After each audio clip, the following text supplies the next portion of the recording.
Bonjour et bienvenue. Aujourd'hui, on va parler d'une rencontre assez folle, celle entre des pratiques de méditation vieilles de plusieurs milliers d'années et les dernières découvertes de la science. C'est une histoire qui pourrait bien changer notre façon de voir notre propre esprit. Alors, on va commencer par cette question, une question un peu provocatrice qui est vraiment au cœur de tout ça. Et si une intuition cultivée pendant des siècles avait déjà trouvé des vérités que notre technologie commence à peine à valider? C'est vraiment le point de départ de notre histoire. Ok, alors notre premier acte ne se passe pas dans un monastère perché dans les montagnes, mais dans un endroit qui symbolise la science occidentale moderne. Et c'est là que la tradition et la technologie se sont rencontrées, de manière assez explosive. On est ici dans le laboratoire de Richard Davidson, un grand nom des neurosciences. C'est le décor d'une expérience qui va faire le tour de la planète et qui va secouer pas mal de certitudes dans le monde scientifique. Et voici notre personnage principal, Mathieu Ricard. Alors attention, ce n'est pas n'importe quel moine. C'est un ancien scientifique français, un biologiste moléculaire qui a tout plaqué, une carrière brillante, pour passer plus de 40 ans à s'entraîner à la méditation dans l'Himalaya. Son parcours, c'est déjà un pont entre deux mondes. L'expérience sur le papier, elle a l'air simple. On branche le moine à un électroencéphalogramme, un EEG, avec plein de capteurs, pour voir ce qui se passe là-haut quand il médite. L'équipe scientifique s'attendait à voir des trucs intéressants, bien sûr, mais ils étaient loin d'imaginer ce qui allait arriver. C'est la phrase qu'ont utilisée les témoins de la scène. Les instruments, qui sont conçus pour mesurer des signaux cérébraux très fins, ont été complètement dépassés. L'activité qu'ils ont enregistrée était littéralement hors norme, au-delà de tout ce que ces scientifiques avaient pu observer dans leur carrière.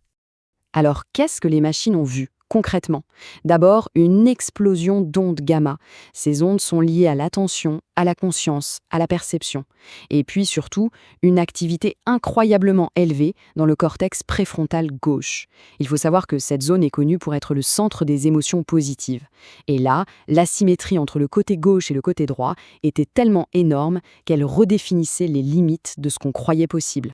Forcément, une histoire pareille, les médias se sont jetés dessus, et c'est de là que vient ce fameux surnom.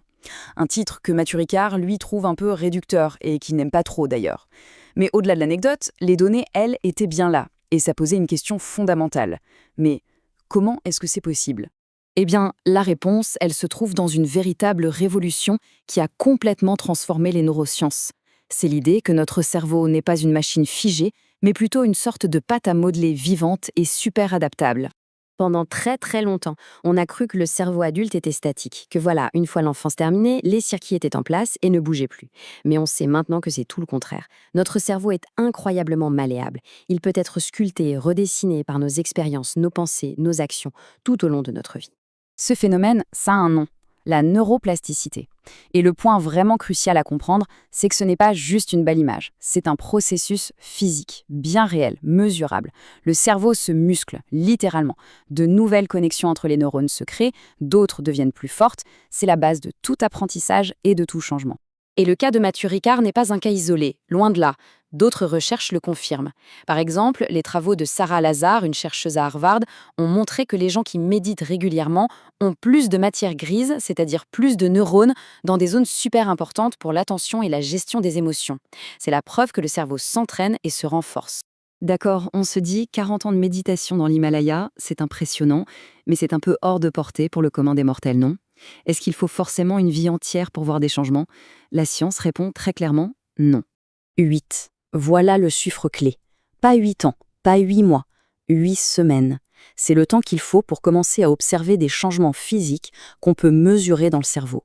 Des études ont été menées sur des programmes de méditation de pleine conscience qui durent 8 semaines. Ça s'appelle le programme MBSR. Et les résultats sont stupéfiants. On a observé des changements physiques dans l'amygdale. C'est une petite zone dans notre cerveau qui est un peu notre centre d'alarme pour la peur et le stress. Eh bien, cette zone devient moins réactive. Résultat, on ressent moins de stress. Et c'est ça qui est vraiment puissant. Il ne faut pas des décennies d'isolement pour commencer à changer les choses. Une pratique régulière, même pas très longue, mais sur une courte période, ça suffit pour enclencher le processus. C'est la régularité qui compte plus que la durée. On arrive maintenant au point de convergence, là où les deux fils de notre histoire se rejoignent. D'un côté, on a une sagesse intuitive, perfectionnée au fil des siècles. De l'autre, des données, des chiffres issus des technologies les plus modernes. C'est absolument fascinant de voir que ces deux chemins, si différents, arrivent à la même conclusion. Les sages de l'Antiquité n'avaient pas de scanner pour savoir que l'entraînement de l'esprit, ça marchait.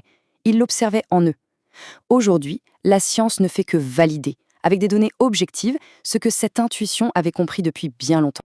Tout ça, ça nous amène à changer complètement notre regard sur la méditation. Ce n'est pas du tout une fuite de la réalité ou une sorte d'évasion passive, au contraire, c'est une action, un choix délibéré, un véritable entraînement de notre cerveau pour développer des qualités comme l'attention, l'équilibre émotionnel et le bien-être. Alors, pour conclure cette analyse, la science nous le dit, on a la capacité de remodeler physiquement notre cerveau pour améliorer notre vie. La question n'est donc plus de savoir si c'est possible. La vraie question, face à toutes ces preuves, c'est plutôt quelle valeur est-on prêt à accorder à cet entraînement mental au quotidien?